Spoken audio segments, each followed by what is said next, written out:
Je ne sais pas vous, mais une des choses qui m'a le plus marqué par rapport à cette manifestation, enfin ces différentes manifestations et grèves, au-delà de la force, de l'importance, de la bonne humeur, et il y a eu en fait vraiment aucun casseur ni débordement, Monsieur Dubois, mais au-delà de cette belle marche tenue par nos jeunes écoliers, c'est aussi les jours précédents, les interviews, les différentes prises de position de ces jeunes qui disaient tous ne plus avoir confiance en la politique.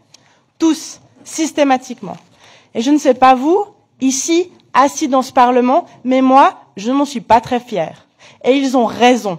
Ils ont raison de ne plus avoir confiance en nous, parce que nous les avons lâchés. Quand je dis nous, je parle de la majorité, parce que quand je vous entends parler ici, messieurs, parce que je crois qu'aucune dame de droite n'a pris la parole, ces messieurs de droite, eh bien vous dites on les entend, on les comprend, on est d'accord avec eux. Ce n'est pas vrai. Aucun de vos votes ne soutient le climat.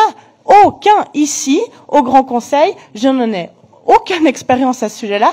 Et au Parlement, la loi sur le CO2, elle a été complètement vidée de son sens par vos élus de droite au Parlement. Vous ne les comprenez pas, ce n'est pas vrai. Donc je comprends que ces jeunes, eh bien, ils descendent dans la rue, ils réclament une nouvelle politique, que ce soit d'autres personnes et qu'on change de point de vue. Et si on a entendu le mot électrochoc, eh bien, j'espère que c'est vrai, que cet électrochoc, il va avoir lieu parce qu'il est indispensable. La planète, et ça a été dit, elle va survivre au réchauffement climatique, pas nous.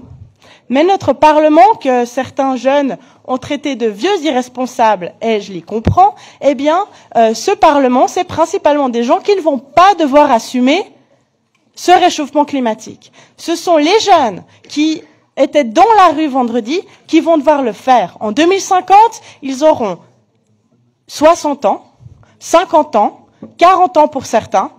Ils auront eux-mêmes des enfants. Eh bien, c'est eux qui vont devoir subir les vagues de chaleur, les inondations, les tornades, la famine et l'immigration massive des peuples qui seront soumis aux sécheresses et aux inondations. C'est ça, à ça qu'ils ont rendu attentifs vendredi. Et quand vous dites ici, la bouche en cœur, on les a compris, mais bon, ne les entendons pas au Conseil d'État, eh bien franchement, vous vous moquez d'eux.